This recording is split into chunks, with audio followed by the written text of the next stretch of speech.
Hi everyone, this is another day about what I eat in a day to lose weight. First, early morning 2 glasses of lukewarm water తీసుకున్నాను. Detox water కోసం honey lemon water తాగాను. After 10 o'clockకి ఒక pesarattu with పల్లి చట్నీతో తిన్నా. 11 o'clockకి అలా ఒక orange fruit తీసుకున్నాను. 1:30కి అలా అన్నం పప్పు పొటాటో ఫ్రై తీసుకున్నాను. 3 o'clockకి అలా 2 bites డైరీ మిల్క్ తిన్నా. మా బాబుకి ఇస్తూ నేను అలా కానిచ్చేసా. 5 o'clockకి అలా 1 గ్లాస్ కాఫీ తాగాను.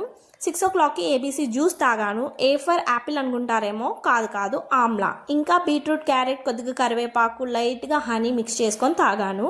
7:30కి అలా బాయిల్డ్ చెనా తీసుకున్నా. ఇంతటితో నా ఈటింగ్ విండో కంప్లీటెడ్. మీరు ఒకటి అబ్జర్వ్ చేశారా, నేను ఏ టైంలో ఏం తిన్నానో క్లియర్గా చెప్పాను. 10కి 11కి 1:30కి 5 3 6 అలా టైమింగ్స్ మెన్షన్ చేశాను. వై? బికాస్ తక్కువ క్వాంటిటీ ఎక్కువ సార్లు తీసుకున్నా. It's good for diet. మన ఫుడ్లో protein, fibre, carbohydrates and vitamins ఉండేలా చూసుకోవాలి. రోజంతా 4 to 5 లీటర్స్ వాటర్ తీసుకున్నా. 15 minutes వాకింగ్ చేసా, అంతే. ఒక విషయం అండి, 50 days వెయిట్ లాస్ ఛాలెంజ్ చేద్దాం అనుకుంటున్నా లాంగ్ వీడియో రూపంలో. మీరేమంటారు? మీ ఒపీనియన్ కామెంట్ సెక్షన్లో కామెంట్ చేయండి. If you like this video please like, share and subscribe for more videos. Thanks for watching. Bye YouTube family.